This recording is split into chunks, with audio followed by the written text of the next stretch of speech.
tingnan nyo mga lods, ganito ang paraan paano hulihin ang tuna mga lods. Yung lambat nila lods, mga lods, malaki ang mata niyan mga lods. Kasya ang mukha ng bata na ang sanggol. Tapos mahaba yan mga lods. Tapos may isda na sa gilid mga lods. Tawag sa amin yan tabas.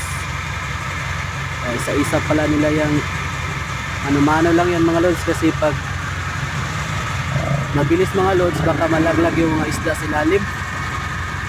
Mahaba yan mga lods, mga yan 2,000 di pa tao ang higit o sobra. Yung malaking isda mga lods hindi ko lang nabidyohan, susunod na lang pag night time kasi maalon kasi dun sa part na yun.